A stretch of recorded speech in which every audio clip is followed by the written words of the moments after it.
अध्यापक मुख्य परीक्षा देने जा रहे विद्यार्थियों को मेरा अंतिम संदेश यही है। एक माता पिता के लिए और गुरु के लिए सबसे खुशी की बात यह होती है कि उनका पुत्र बेटा है ना, उनका लाडला लाडली सफल हो, अच्छा कार्य करें। और गुरु के लिए भी यही होता है। गुरु जी भी हमेशा ये चाहते हैं कि मेरे पढ़ाए हुए विद्यार्थी आगे बढ़े। शिक्षक और सड़क को दोनों को बराबर माना गया है। दोनों एक जगह पर ही स्थायी है, लेकिन राहगीर को राह जरूर दिखाते हैं। तो हमारा तो यही दायित्व है, यही कर्तव्य है कि हम हमारे पढ़ाने में अपनी ड्यूटी पूरी निभाते हैं। अब बारी आ गई है आपकी। आपको क्या करना है? परीक्षा देने जाने जा रहे सभी विद्यार्थियों को मेरी शुभकामनाएं है, मेरा आशीर्वाद है, और मेरा ही नहीं, सभी गुरुजनों का आशीर्वाद आपके साथ में है। आप लोगों को क्या क्या करना है, किन किन बातों का विशेष ध्यान रखना है, इस पर मैं थोड़ी सी आपके सामने डिस्कस चर्चा करूंगा आपके सामने, ताकि आपको किसी भी तरह की पेपर देते समय कोई घबराहट ना हो। और पेपर देते समय आपको मेरी बातों को ध्यान रखना। एक तो परीक्षा से पूर्व आपको क्या करना है। देखो, परीक्षा से पूर्व आपको जो भी सामान मंगवाया है, प्रवेश पत्र है वगैरह, पेन है, कैसा ले जाना है, ये आप बढ़िया ढंग से पढ़ करके एक सामान को पैक कर दीजिएगा। एक पेज पे लिख करके उसको टिक करके पैक कर दीजिएगा, ठीक है। ये अच्छा। दूसरा है ड्रेस कोड। आपकी क्या है? ड्रेस कोड सरकार के नियमों की गाइडलाइन का आपको पूर्ण रूप से पालन करना। ड्रेस कोड संबंधी जो बातें आपको बताएगी वैसी ड्रेस कोड होनी चाहिए। सर्दी का मौसम ही है, थोड़ा ध्यान रखना। परीक्षा केंद्र आपका कहाँ पर है? परीक्षा केंद्र के कई बार क्या होता है, परीक्षा केंद्र के नाम एक जैसे होते हैं, ये थोड़ा ध्यान रखना। परीक्षा केंद्र जिला कौन सा है और परीक्षा केंद्र पर कब पहुंचना है, इनका विशेष रूप से ध्यान रखना है।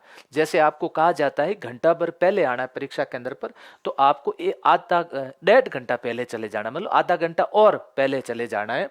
परीक्षा केंद्र पर समय पर जाना है, नाम का ध्यान रखना है, जिले का ध्यान रखना है, यात्रा ढंग से करनी है।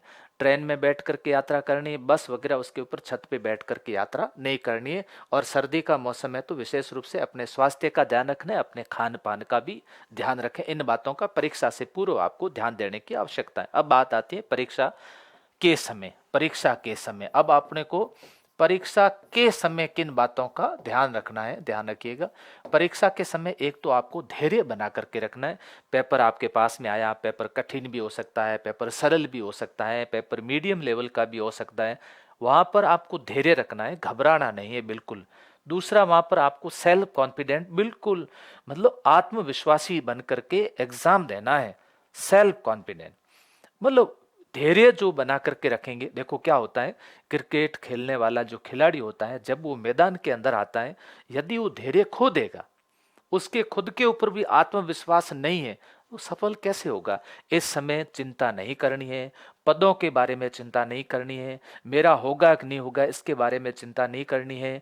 जो जैसी आपकी तैयारी है, सर मद भगवत गीता में लिखा है, कर्म कर फल की इच्छा मत कर। जितना तेरा कर्म है उतना तुझे फल अवश्य मिलेगा। बढ़िया तरीके से पेपर को मैनेज करना। पेपर पूरा ध्यान किस पर केंद्रित करना? पेपर पर पूरा ध्यान केंद्रित करना है।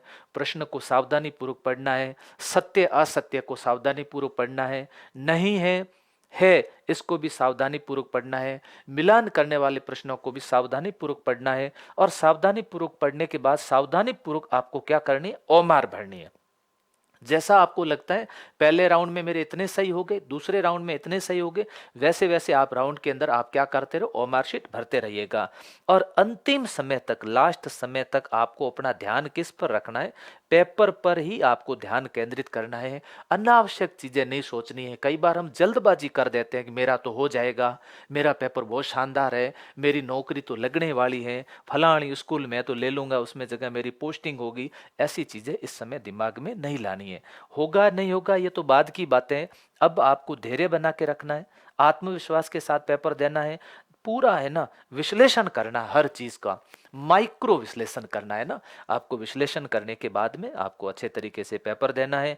ओमार शीट, आपको सारी चीजें ओमार शीट के निर्देशों को बढ़िया ढंग से पढ़ना है, बेहतरीन तरीके से आपको मैनेज करना है। जो पेपर को बढ़िया तरीके से मैनेज करेगा वो सफलता प्राप्त करेगा।